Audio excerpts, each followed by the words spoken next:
Shalom mais uma vez. O objetivo desse discipulado é para nós tratarmos de como será, a partir dessa terça-feira, os estudos na qual nós iremos fazer com toda a igreja, com toda a comunidade. Então, hoje, nós iremos, conhecer o livro. Hoje nós vamos ver detalhes do prefácio, vamos ver detalhes da introdução e como nós faremos, os estudos a partir de então. A princípio, eu quero acreditar que vai ser no estilo uma mesa redonda. O livro está dividido em duas partes. A primeira parte, ele é separado com 9 capítulos.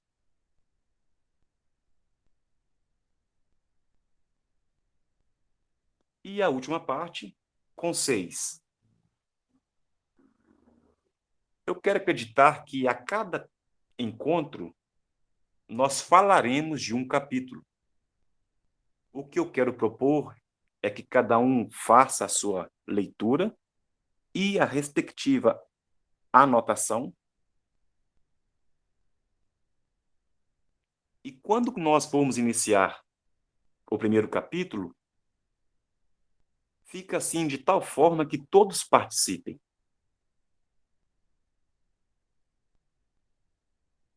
Que todos possam dar a sua opinião, que todos possam participar. Aquilo que entendeu, aquilo que a pessoa conseguiu captar. Então, esse é o nosso objetivo máximo. E o estilo mesa redonda também para dar tempo e espaço para o diálogo. Para não ficar uma aula onde somente uma pessoa fala. Abrindo, então, para diálogo, abrindo, então, para o debate e também para uma possível sabatina. Com o apanhado de todos, nós fazemos ali um fechamento, se possível.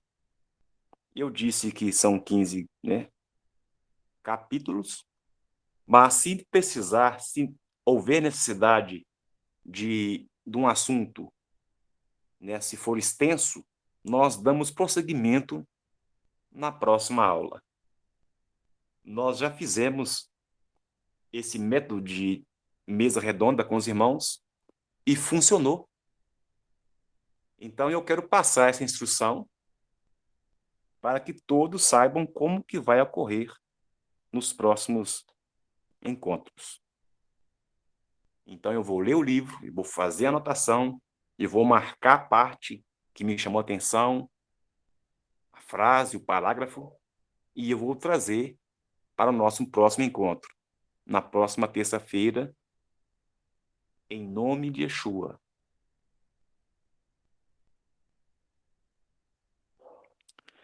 Um comentário de Ricardo Barbosa de Souza a respeito do livro. Escrito em 1937 pelo teólogo alemão Dietrich Bonhoeffer, Discipulado desenvolve profunda argumentação, com base no Sermão do Monte, sobre o significado de seguir a Cristo. O contexto era o da Alemanha no início do nazismo, sua preocupação combater o que ele chamou de graça barata.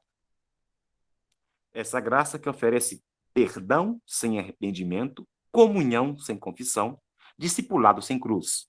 Uma graça que não implica obediência nem submissão a Cristo. Discipulado é um livro que precisa ser lido pelos cristãos brasileiros do século XXI. Com sua fé secularizada, sua moral relativizada, sua ética minimalista e sua espiritualidade privada e narcisista. A graça barata tem nos levado a conceber um cristianismo medíocre e uma espiritualidade que não expressa a nobreza do reino de Deus. Pedro Dulce, filósofo e membro do movimento mosaico, também faz um comentário. A leitura desta obra torna-se tarefa imprescindível para todo aquele que se propõe a mesma pergunta que orientava Bonhoeffer o que é o cristianismo, ou ainda, quem é de fato Cristo para nós hoje. Para ele, ficou evidente a necessidade de criticar o que chamou de graça, que em vez de justificar o pecador, justifica o pecado. Ou seja, a postura que a igreja assume ao inverter todo o esforço dos reformadores, sintetizado na doutrina da justificação pela fé, mediante o sacrifício na cruz de Cristo. Juntamente, por isso, justamente por isso, a graça barata é a inimiga mortal de nossa igreja. Foi contra esse tipo de graça que os esforços de Bonhoeffer se direcionaram, reiterando enfaticamente a verdadeira vida em comunidade, no qual o discipulado é visto como compromisso radical de obediência a Cristo, mesmo que implique a morte, não apenas do velho ser humano, mas do próprio discípulo.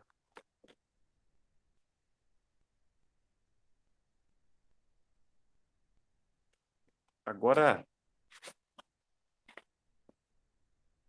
nós vamos dar uma passada no prefácio. Diz assim: quem foi Dietrich Bonhoeffer?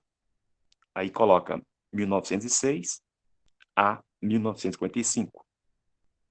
E qual a razão de publicar hoje uma nova tradução de uma obra da primeira metade do século XX? As respostas a essas duas perguntas estão intimamente relacionadas por um fator determinante. Bonhoeffer foi um cristão de quem é impossível separar trajetória pessoal dos frutos de seu trabalho. Tal inseparabilidade deve estar clara desde o início de nossa leitura, para a compreensão adequada dos notáveis fatos de sua vida e da riqueza de suas reflexões sobre o discipulado de Jesus. Uma combinação muito específica de fatores familiares e históricos contribuiu para a configuração das ênfases de seu trabalho, a começar por seu nascimento na casa do bem-sucedido, psiquiatra Karl Bonhoeffer, de quem herdou a precisão científica, e da piedosa Paula von Hasen, que, mesmo descrente da igreja institucional da época, criou os outros filhos num ambiente de obediência aos preceitos da fé. Nesse cenário, a opção de Bonhoeffer pelo ministério pastoral foi recebida com surpresa pela família, mas igualmente encorajada na direção da melhor formação teológica disponível em seu tempo. O jovem Dietrich graduou-se na Universidade Tübingen e doutorou-se na Universidade de Berlim com a tese Sanctorum Communium, 1927. Na época, essas duas instituições eram um palco de importantes desdobramentos da teologia liberal clássica alemã. Bonhoeffer, no entanto, não era meramente influenciável. Se, por um lado, sua formação teológica foi marcada pela crítica bíblica historicista de Adolf von Harnack, 1852 a 1930, o mais famoso de seus professores em Berlim, por outro, foi na voz dissonante de Karl Barth, 1886 a 1968, que encontrou as ênfases teológicas que o acompanhariam por toda a vida. A centralidade da revelação de Deus em Jesus Cristo e a questão sobre sua presença no mundo que ele procurou resolver na igreja. É nesse segundo aspecto que encontramos uma das principais contribuições de Bonhoeffer à cristandade moderna. Enquanto seus antecessores, e também muitos dos seus sucessores, discutiam apenas o tema da revelação, Bonhoeffer se ocupou da igreja e da comunhão cristã. Isso porque, na visão dele, as questões existenciais são questões eclesiológicas. O ser humano só pode ser em Adão ou ser em Cristo. Isto é, ser uma pessoa significa estar em uma comunidade, e a única comunhão que oferece realização plena da personalidade é aquela em Cristo. Em síntese, é na vida em comunhão da igreja que o mundo encontra a verdadeira humanidade e também a revelação da divindade em Cristo. Nesse quadro de referências e acontecimentos, é necessário lembrar que a década de 1930 testemunhou um dos mais terríveis episódios da política ocidental, o Terceiro Reich, alemão 1933 a 1945. Ainda que o governo nazista não tenha mostrado desde o início suas intenções reais, Bonhoeffer teve consciência do que poderia se transformar um governo que assumia para si prerrogativas que cabem somente a Cristo. Foi nesse período que ele escreveu a obra que o leitor tem em mãos, junto ao livro Vida em Comunhão, de 1919, e o clássico Discipulado, 1937. Marca a maturidade de sua reflexão, na qual a vida cristã é apresentada como a vida no discipulado de Jesus. Podemos sustentar, sem dúvida, que essa hipótese não era um conhecimento separado da existência em que foi adquirido. As reflexões contidas em Discipulado são fruto de duas atividades que marcaram a vida de Bonhoeffer: o pastorado na Igreja Confessante, criada em 1934, a partir da rejeição à subordinação teológica da Igreja Alemã, à ideologia nazista, e a supervisão de jovens pastores no seminário clandestino em Finkenwald. Nessa época, ficou evidente a necessidade de criticar o que Bonhoeffer chamou de graça barata, que em vez de justificar o pecador, justifica o pecado. Ou seja, a postura que a igreja assume ao inverter todo o esforço dos reformadores, sintetizando na doutrina da justificação pela fé, mediante o sacrifício na cruz de Cristo. Justamente por isso, a graça barata é inimiga mortal de nossa igreja. Foi contra esse tipo de graça que os esforços de Bonhoeffer se direcionaram, reiterando enfaticamente a verdadeira vida em comunidade, no qual o discipulado é visto como um compromisso radical de obediência a Cristo, mesmo que isso implique a morte, não apenas do velho ser humano, mas do próprio discípulo. Graças ao trabalho de biógrafos, sabemos que Bonhoeffer, junto a seu irmão Klaus e seus cunhados Rudiger, Schleyer e Hans von Duhan, contribuiu diretamente numa conspiração contra o próprio Hitler, o que lhe renderia o encarceramento na prisão militar de Tegel, no norte de Berlim, em abril de 1943. Acusado de desmoralização das Forças Armadas, permaneceu 18 meses preso, seguindo então para um campo de extermínio em Flosburg, ao sudeste da Alemanha. Ali foi julgado por um tribunal fictício, condenado sem chance de defesa e enforcado na manhã do dia 9 de abril de 1945. Olhando retrospectivamente, os meses que permaneceu na prisão foram os mais frutíferos para o seu trabalho intelectual. Escreveu centenas de cartas aos familiares e amigos, dezenas de elocuções, sermões e anotações sobre temas diversos, além do esboço geral da obra Ética, 1949. No entanto, sustentando a tese com que começamos, é possível dizer que os meses na prisão foram fundamentais para consolidar sua formação. Ele mesmo concluiu em 11 de abril de 1954, abre aspas, tenho a impressão de que minha vida, por mais estranho que isso pareça, transcorreu de maneira totalmente coerente e sem rupturas, ao menos no tocante à maneira exterior de como a conduzi. Foi um enriquecimento ininterrupto de minha experiência, pela qual realmente só posso ser grato. Se meu estado atual fosse a conclusão da minha vida, então isso teria um sentido que eu acreditaria entender. Isso está Resistência e Submissão, Cartas e Anotações escritas na prisão, na segunda edição. Essa postura de integridade, ao longo de toda a vida, e principalmente diante da morte, é acima de qualquer texto que tenha escrito. O maior legado de Bonhoeffer à Igreja de Cristo. Não que os textos não tenham importâncias, eles adquirem maior valor em virtude daquele que os escreveu. A coerência existencial é a corrente elétrica que liga e ilumina cada período de sua vida.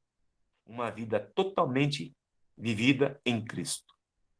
O mesmo Cristo que, ao morrer e ressuscitar, assumiu o lugar de Senhor do mundo, reconciliando-o com Deus e mostrando que não existe 1 centímetro da realidade que esteja fora de sua soberania. Tais convicções que alicerçaram a vida de Bonhoeffer fornecem unidade à realidade e à relação entre os discípulos na igreja.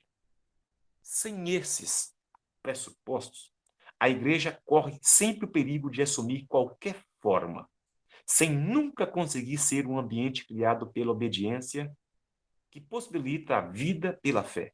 Por tudo isso, a leitura discipulado torna-se tarefa imprescindível para todo aquele que se propõe a mesma pergunta que orientava Bonhoeffer: o que é o cristianismo? Ou ainda, quem é de fato Cristo para nós hoje? Boa leitura. Escrito por Pedro Lucas Dulce, doutorado em filosofia, UFG, estudante de teologia, Seminário Presbiteriano Brasil Central, membro do movimento Mosaico e da Igreja Presbiteriana do Brasil. Logo após, nós nos deparamos com a introdução. Somente esse prefácio, essas datas que foram narradas, os acontecimentos, eu quero acreditar que os nossos irmãos já ouviram e assistiram novamente, né, as 2 mensagens anteriores a esta, que vão servir de norte, com certeza, de norte, para tudo aquilo que vão ser tratado nos 15 capítulos. Nós iremos ler com esta ótica, sabendo do contexto político, econômico, como estavam as igrejas, como estava a nação naquele período do Terceiro Reich. Então, vamos ver a introdução. Em tempo de reavivamento da igreja, obtém-se claramente um enriquecimento das escrituras sagradas, por detrás dos apelos cotidianos e das palavras de ordem, necessário no debate eclesiástico, surge uma busca mais decidida a respeito do único a quem realmente importa encontrar, a saber, o próprio Jesus. O que Jesus quis nos dizer? O que espera de nós hoje? Como ele nos ajuda a sermos cristãos fiéis em nosso tempo? Para nós, é menos importante o que requer este ou aquele indivíduo da igreja, mas sim o que deseja Jesus. É isso que queremos saber. Quando vamos ao culto e ouvimos a pregação, é a palavra de Jesus que queremos ouvir. E não apenas por nosso próprio interesse, mas por causa dos muitos para os quais a igreja e a sua mensagem se tornaram estranhas. Também somos da opinião de que, se o próprio Jesus, e somente ele com sua palavra, estivesse entre nós no momento da pregação, seriam outras pessoas as que ouviriam a palavra, e outras ainda que, por sua vez, a evitariam. Não é que a pregação de nossa igreja não seja mais a palavra de Deus, mas que som estranho é esse? Quantas leis humanas e duras, quantas falsas esperanças e consolos enganosos continuam a turvar a mensagem cristalina de Jesus, dificultando assim a verdadeira decisão. Não se pode simplesmente culpar aqueles que consideram nossa pregação, que certamente deseja ser apenas a pregação de Cristo, dura e difícil de compreender, sobrecarregada de formas e conceitos que lhes são estranhos. Contudo, não é verdade que toda palavra que hoje se levanta contra a nossa pregação seja uma negação de Cristo. Isto é, o anticristianismo. Será que de fato queremos negar à comunhão aqueles que atualmente vêm em grande número a nossa pregação, que desejam ouvi-la e muitas vezes têm de reconhecer, tristes, que nós dificultamos o acesso a Jesus? Eles não acham que seja da palavra do próprio Jesus que desejem se esquivar, mas que entre eles e Jesus existem demasiadas interferências humanas, institucionais e doutrinárias. Quem de nós já não teria de imediato à mão todas as respostas a serem dadas nesse contexto, com as quais se eximiria facilmente da responsabilidade por todas aquelas pessoas? Não seria também uma resposta se nos perguntássemos se não somos nós mesmos que dificultamos o caminho a Jesus, apegando-nos excessivamente a determinadas formulações ligadas a certo tipo de sermão próprio apenas para a sua época, seu lugar e sua estrutura social, pregando de forma demasiado dogmática e pouco orientada à vida, proclamando alegre e repetidamente certos pensamentos das Escrituras e, com isso, propagando nossas próprias opiniões, convicções e pouco de Jesus Cristo? Não haveria nada mais profundamente contrário à nossa intenção e, ao mesmo tempo, mais prejudicial à nossa mensagem que sobrecarregar com leis pesadas os cansados e oprimidos, que Jesus chama ele, afastando-os dele mais uma vez. Como o amor de Jesus Cristo seria, dessa forma, achincalhado por cristãos e pagãos? Uma vez que, nesse caso, de nada ajudam questionamentos generalizados ou autoacusações. Voltemos para as Escrituras, para a palavra e para o chamado do próprio Jesus Cristo. Neles, buscamos a partir da pobreza e da insignificância de nossas convicções e questionamentos, a riqueza e o esplendor que nos são dados em Jesus. Queremos falar do chamado para ser discípulo de Jesus. Será que assim não sobrecarregamos o ser humano com um jugo novo e ainda mais pesado? Acaso acrescentaremos a todas essas leis, sobre as quais já sofre a alma e o corpo, outras ainda mais duras e implacáveis? Desferiremos, partindo da lembrança do discipulado de Jesus, um golpe ainda mais agudo na consciência, ferida e inquieta? Não estaríamos instituindo exigências estranhas, dolorosas e impossíveis, como as já tantas vezes aplicadas na história da Igreja, cuja obediência provavelmente seria um luxo piedoso para poucos, mas que seria rejeitada como impiedosa tentação divina por aqueles que têm de cuidar da família, que trabalham por seu pão, exercendo sua profissão? Deve a Igreja colocar um jugo de tirania espiritual sobre o ser humano, com a qual impõe e ordena autoritariamente em que deve crer e o que deve fazer a fim de ser salvo? E isso tudo sob a ameaça de punição terrena e eterna? Trará a mensagem da Igreja nova tirania e violência às almas? Pode até ser que algumas pessoas anseiem por tal servidão, mas deveria a Igreja algum dia atender a essa exigência? Quando as Escrituras Sagradas tratam do discipulado de Jesus, proclamam a libertação do ser humano de todos os preceitos humanos, de tudo que oprime, de tudo que sobrecarrega, de tudo que lhe suscita preocupação e dor na consciência. No discipulado, o ser humano deixa o duro jugo de suas próprias leis e vai para o jugo suave de Jesus Cristo. Não está se questionando com isso a seriedade do mandamento de Jesus? De maneira nenhuma. É somente na permanência total no mandamento de Jesus, no chamado ao discipulado incondicional, que se torna possível a plena libertação para a comunhão com Jesus. Quem segue integralmente o mandamento de Jesus, quem se permite, sem relutância, o jugo de Jesus, para esse o fardo a carregar torna-se leve e recebe sua suave pressão desse jugo, a força para percorrer o caminho certo com tranquilidade. O mandamento de Jesus é duro, implacavelmente duro, para quem se opõe a ele.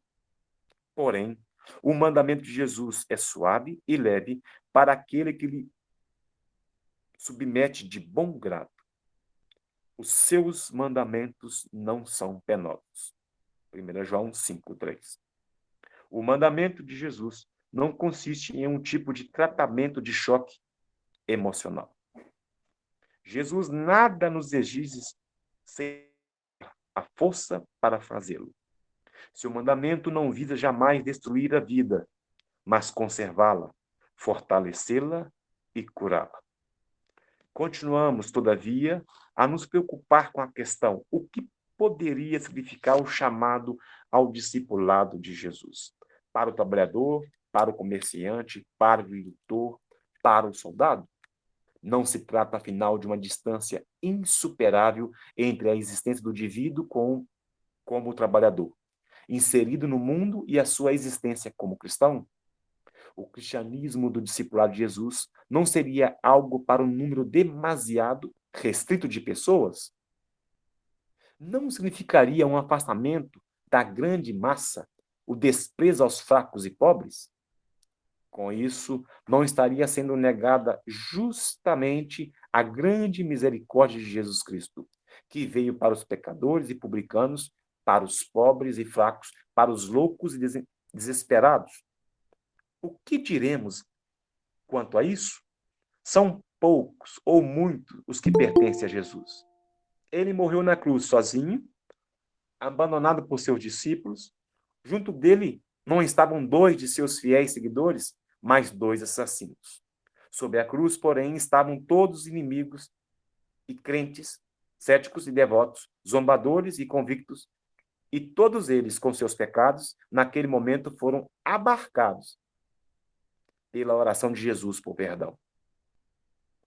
O amor misericordioso de Jesus vive entre seus inimigos.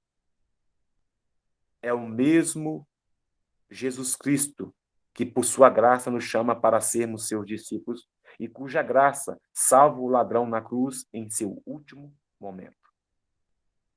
Para onde será levado aquele que aceitar o chamado para ser discípulo? Que decisões e separações o chamado trará consigo? Temos de levar essa pergunta àquele somente que sabe a resposta. Só Jesus Cristo, que nos ordena que o sigamos, sabe para onde leva o caminho. Nós, porém, sabemos que esse será, com certeza, um caminho de misericórdia sem limites. Discipulado é alegria. Hoje, parece tão difícil trilhar o caminho estreito da decisão eclesiástica com segurança e ainda assim permanecer em toda a amplitude do amor de Cristo para com todos os seres humanos na paciência, misericórdia e filantropia de Deus. Tito 3:4. Para com os fracos e os ímpios. E, no entanto, de algum modo, ambos devem ficar lado a lado. Do contrário, segue-se o caminho humano. Que Deus nos dê a alegria em toda a seriedade do discipulado, e em todo o não ao pecado, e em todo o sim ao pecador, em toda a resistência ao inimigo, na palavra triunfante e vencedora do Evangelho. Vinde a mim, todos que estáis cansados e sobrecarregados, e eu vos aliviarei. Tomarei sobre vós o meu jugo, tomai sobre vós o meu jugo, e aprendei de mim, porque sou manso e humilde de coração, e achareis descanso para a vossa alma, porque o meu jugo é suave e o meu fardo é leve. Mateus 11, verso 28 a 30.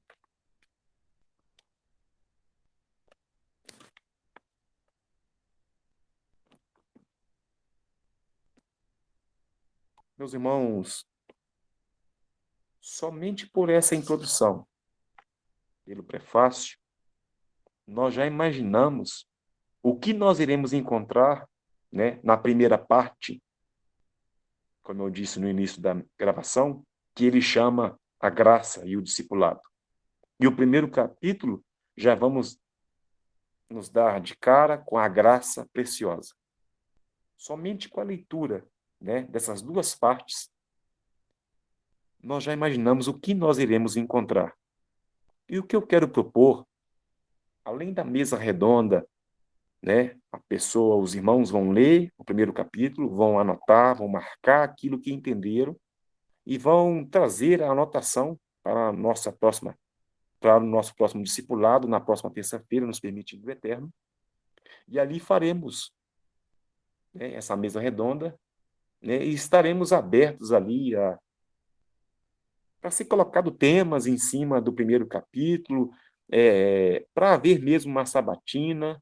O objetivo é um diálogo aberto, né, onde todos podem opinar sobre o assunto, sobre o capítulo, né, falar também aquilo que aprendeu, a experiência, e o meu foco como pastor, né, de minha parte, eu quero principalmente de todos, além daquilo que vocês marcaram e anotaram, uma boa prática em cima de cada capítulo. Aquilo que foi novo e aquilo que você vai fazer na sua vida. O nosso objetivo não é só ser um clube de leitura de livros. O que mais me importa é você ler, com a ajuda do Eterno, extrair a essência e colocar em prática.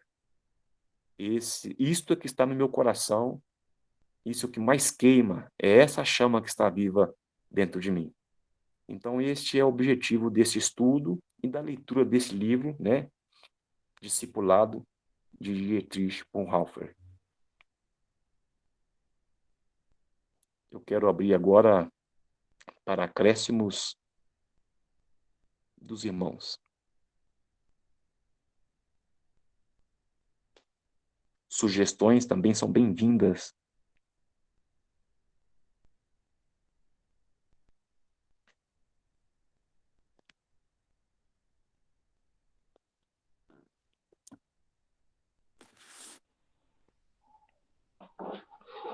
Hoje nós iniciamos aí com a graça do Eterno o prefácio, a introdução do livro de Dietrich Bonhoeffer, e me assusta faltar vários irmãos, né, porque depois fica difícil acompanhar o raciocínio do livro, né, se você não começar desde o início. E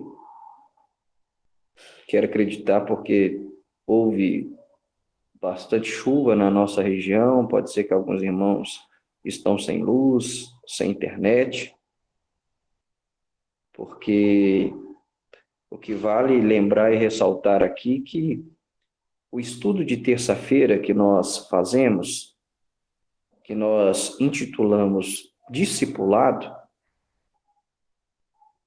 é justamente inspirado nesse livro. O Dietrich, ele escreveu de forma brilhante sobre o que é ser discípulo, o que de fato é o chamado ao discipulado. E, e ele, na época negra que ele viveu, ele teve que pregar isso para trazer as pessoas de volta para a realidade, porque no próprio prefácio, nós vimos que em 1934 ele cria, né, a igreja confessante a partir da rejeição à subordinação teológica da igreja alemã à ideologia nazista. E ele começa a criticar aquilo que ele intitulou como a graça barata, que, como ele definiu, em vez de justificar o pecador, justifica o pecado. E hoje nós não estamos vivendo um tempo diferente. Então me assusta, porque ou estamos sendo assimilados, ou já estamos assimilados, como a igreja, no século XX, a igreja alemã foi totalmente assimilada e aceitou passivamente a ideologia nazista. Então, de um lado, tem Dietrich Bonhoeffer pregando contra uma graça barata, pregando contra uma igreja que estava totalmente envolvida com a teologia liberal.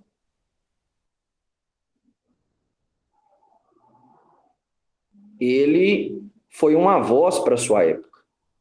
E hoje nós sabemos que não é diferente. Hoje nós vivemos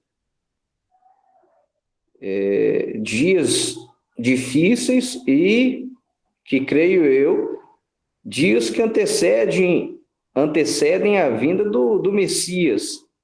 Então, nós temos, de um lado, Dietrich combatendo e condenando, apontando para Adolf Hitler,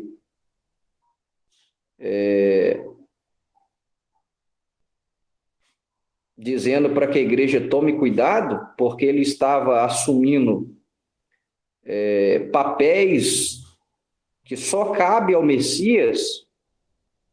Hoje, nós não vivemos uma época diferente e muito menos distante daquilo que vivenciou Dietrich. Hoje, dentro da teologia cristã, não é diferente. Nós vemos uma ênfase em demasia na graça, e que, como ele definiu no capítulo 1, como os irmãos vão ler, quando ele vai falar da graça verdadeira, que ele chama de graça preciosa, versus a graça barata, quando ele define aquilo que é a graça barata, é a graça que hoje é pregada em vários púlpitos de igrejas. E como ele disse aqui, uma graça que justifica o pecado e não o pecador.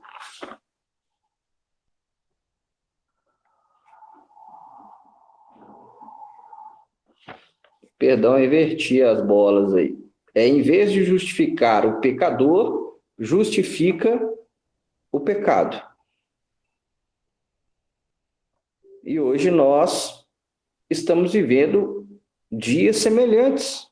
Nós sabemos que a teologia normativa cristã hoje é uma teologia antinomista, anti-lei de Deus, e que vai pregar uma graça barata, que não exige nada do discípulo.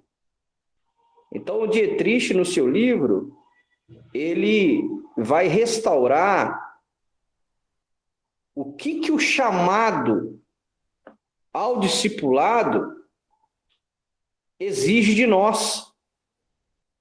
E exige muito. E por que é importante nós estudarmos o livro do Dietrich? Se você for olhar com um olhar acadêmico, Dietrich foi um teólogo de ponta. Ele teve a melhor formação teológica disponível no seu tempo. Como diz o prefácio, ele doutorou-se na Universidade de Berlim. Então, ele é um doutor. Ele é um doutor que não seguiu a teologia liberal da sua época. Pelo contrário, ele encontrou no teólogo Karl Barth uma linha teológica conservadora e começou a combater contra a passividade da igreja da época com esse ensino distorcido. E olha que interessante, ele vai pregar contra aquilo que ele chama de graça barata. E olha para vocês verem o que a graça barata ocasionou. Ocasionou em a igreja ser assimilada, ocasionou em a igreja aceitar a ideologia nazista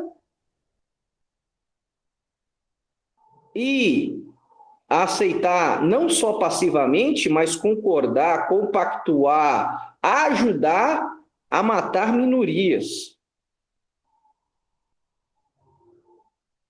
Novamente, a gente tem que lembrar que a Alemanha era um país cristão. A Alemanha era um país protestante, em sua maioria protestante luterana. E essa igreja cristã, luterana, protestante, ela aceitou a ideologia nazista e viu, compactuou e participou da chacina, do holocausto aos judeus. Tudo por causa de uma teologia, de um ensino distorcido da mensagem de Cristo, daquilo que é a graça e daquilo que de fato é o discipulado. E uma das frases mais impactantes dele é quando ele diz que a graça barata é a inimiga mortal de nossa igreja.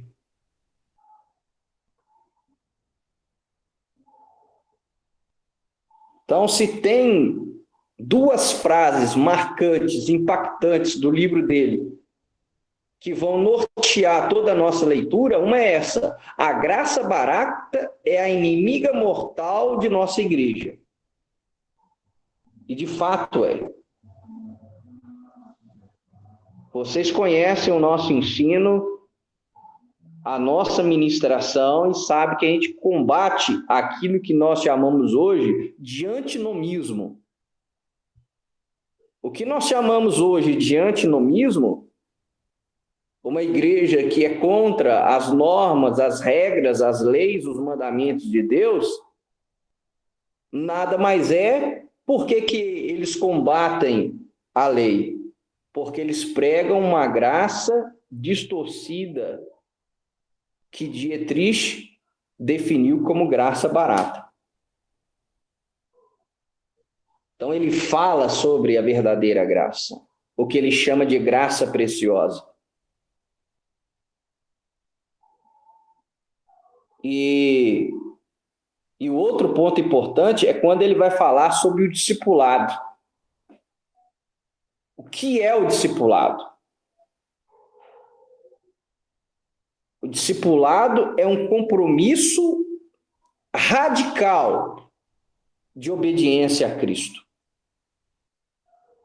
mesmo que isso implique a morte, não apenas do velho ser humano, mas do próprio discípulo.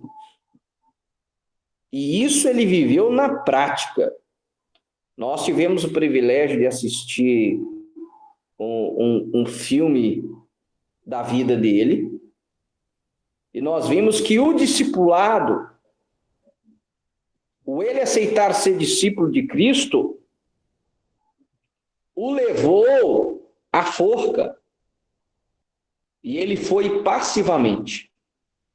Ele foi um discípulo radical, de obediência radical a Cristo. E isso não implicou a ele só a morte do velho homem, mas a entregar sua própria vida,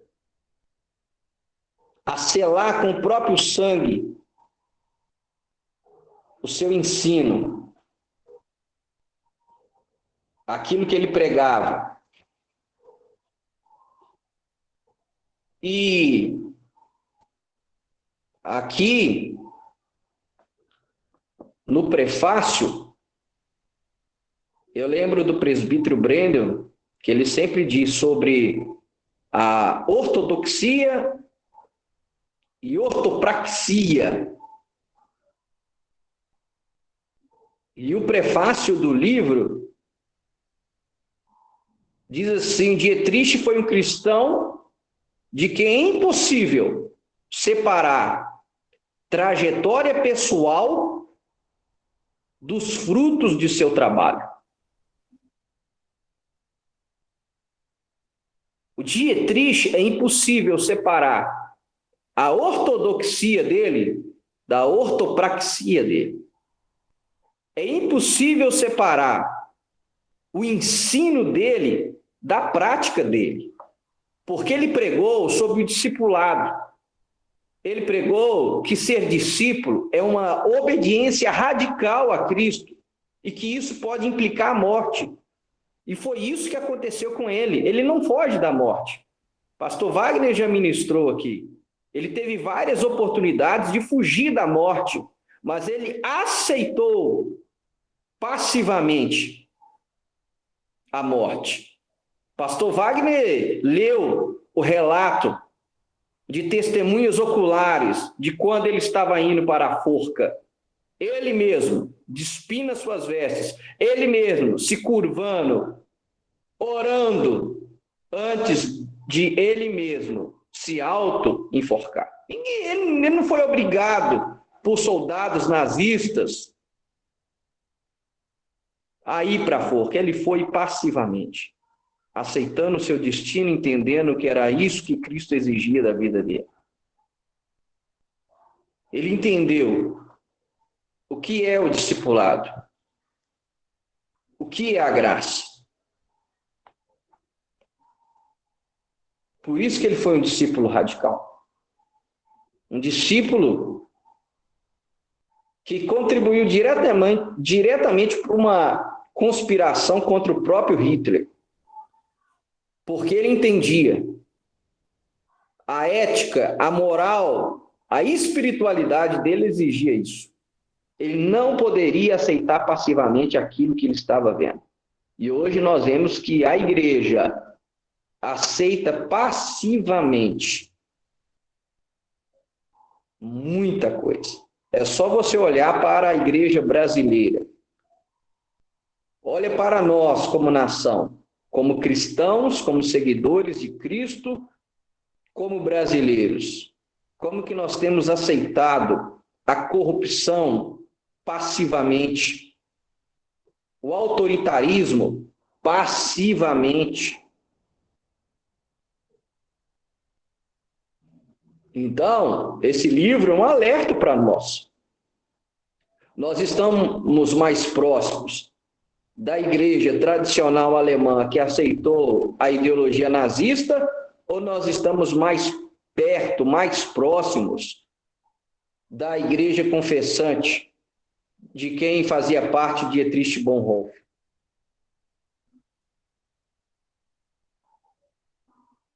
Um cristão que passou 18 meses preso, como foi lido, num campo de extermínio. E lá, como diz o prefácio, foram os meses que ele permaneceu na prisão os mais frutíferos para o seu ministério intelectual.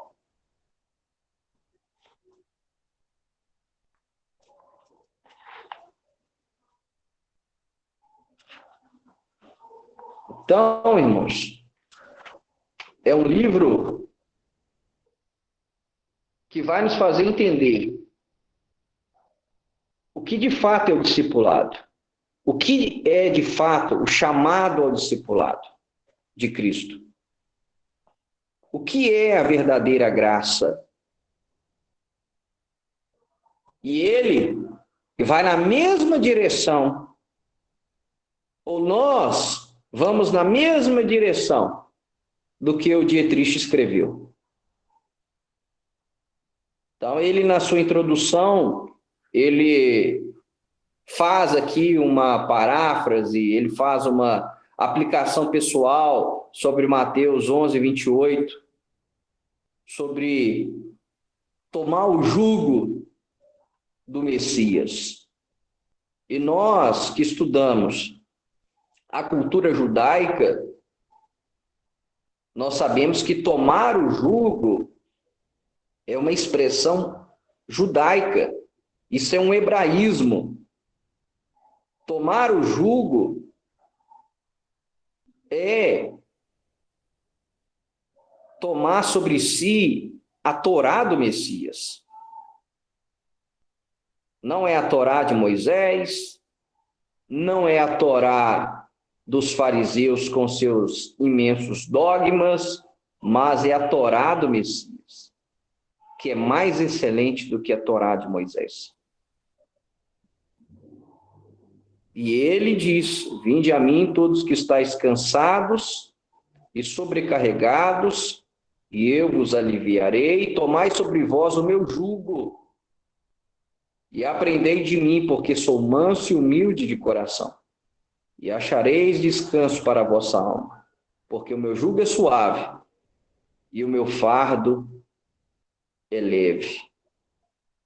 Então, Yeshua, no seu discipulado, ele está nos chamando a tomar sobre nós o seu jugo, ou seja, a sua Torá, a interpretação que ele deu da Torá, a aplicação que ele deu da Torá nos seus ensinos. É isso. E é isso que Dietrich diz.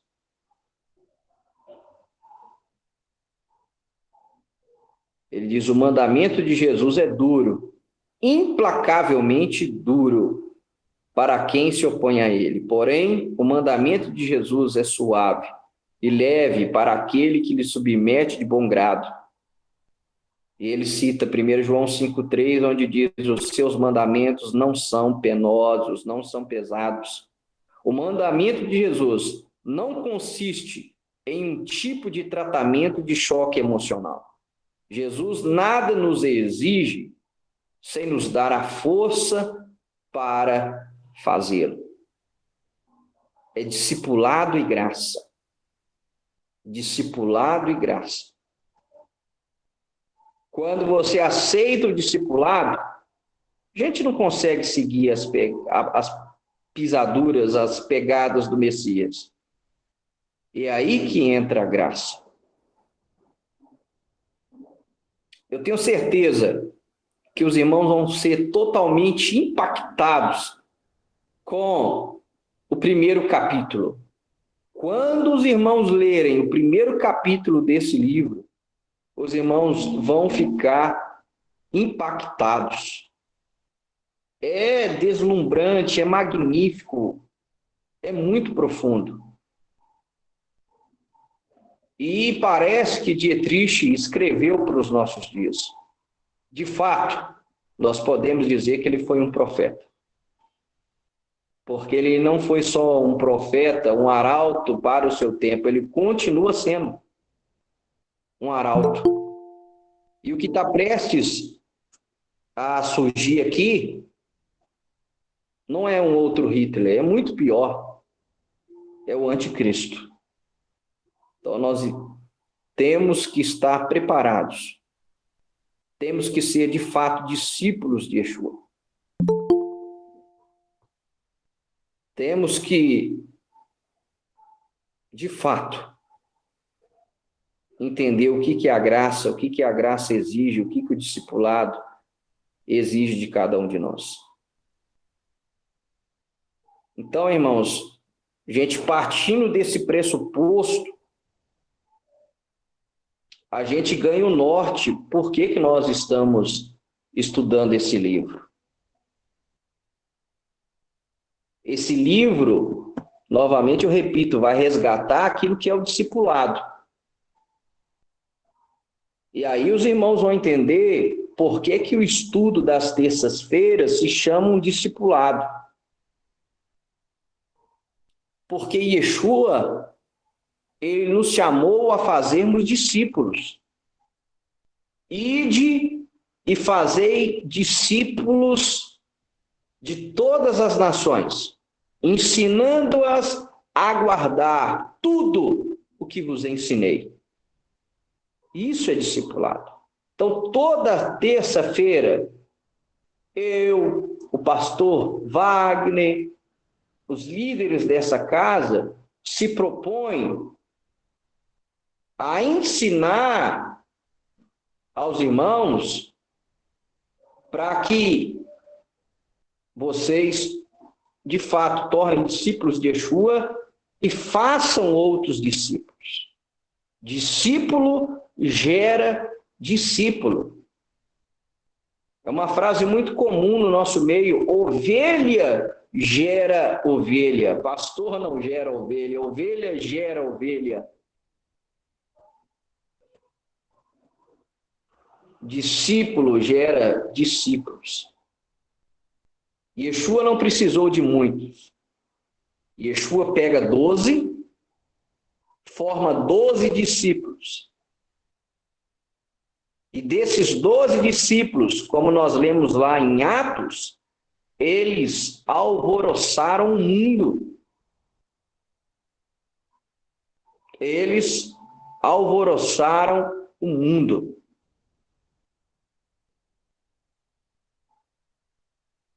Então, meus irmãos, esse livro é muito importante para os nossos dias. Eu tenho certeza, a proposta aí do pastor Wagner é muito boa, de nós assentarmos em uma mesa redonda e nós discutirmos, debatermos, acrescentarmos aquilo que o Dietrich escreveu.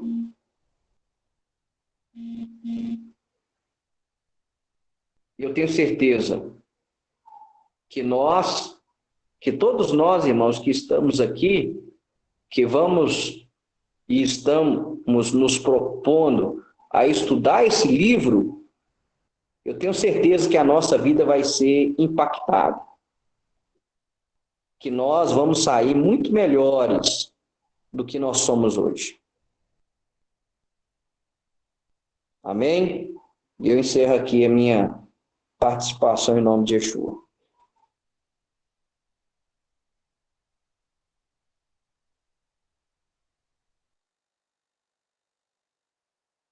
Eu deixei 3 questões que eu acredito que todo mundo aqui já assistiu o filme, já acompanhou a novela, uma série. E nós sabemos, né? Até sem sermos da área da arte, mas nós entendemos o que é um protagonista, o que é um antagonista, e nós sabemos o que é um coadjuvante. Teatro, filmes, novelas e por aí vai. O objetivo desta casa, da liderança dessa casa, é que todos sejam protagonistas. Esse é o nosso chamado. Se eu pudesse resumir o livro já, eu diria, olha, sejamos todos protagonistas do chamado de Yeshua, do chamado a fazer discípulos. E nós vamos encontrar, no meio da nossa caminhada aí, e um público que nós não precisamos de estar junto, não precisamos de caminhar junto. São os antagonistas. Quem são eles? Nos filmes vocês sabem que são aqueles que são contra tudo aquilo que está sendo feito. Se eu estivesse agora em uma igreja evangélica, dava até um tema bom. Você é protagonista ou antagonista nas coisas do eterno? Dava uma mensagem forte, né, em uma igreja pentecostal. Nós temos um chamado, nós temos que fazer, colocar em prática aquilo que todos nós somos chamados, pois o estar nessa casa, o estar no discipulado, o estar nos estudos da porção, estarmos juntos, sermos uma comunidade, quando falamos que é profético, é profético. O Eterno levantou o pastor Bonhoeffer, luterano, e lá no meio da igreja luterana também o Eterno tem levantado outros.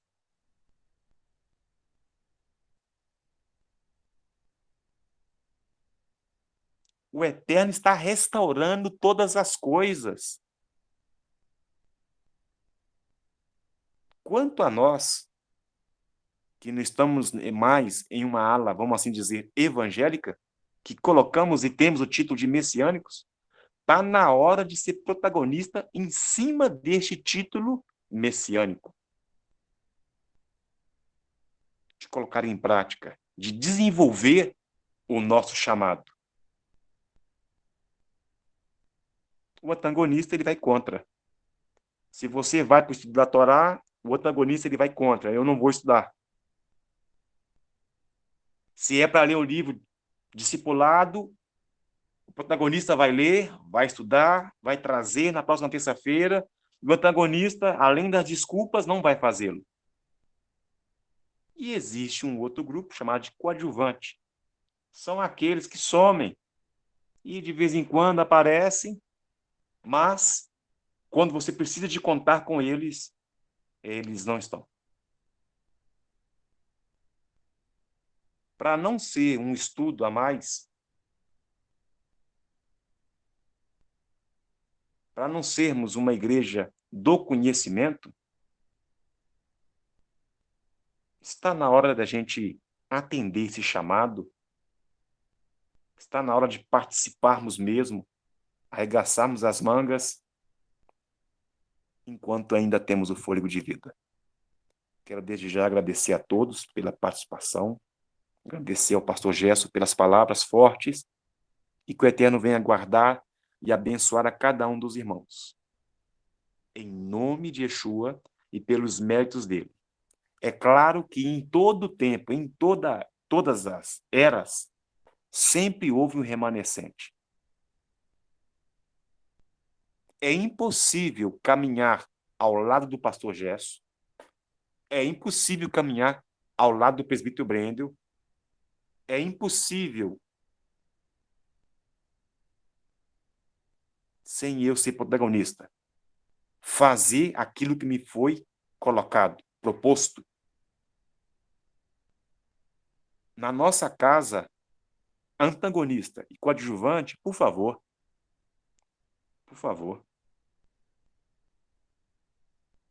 não temos espaço. Não temos tempo.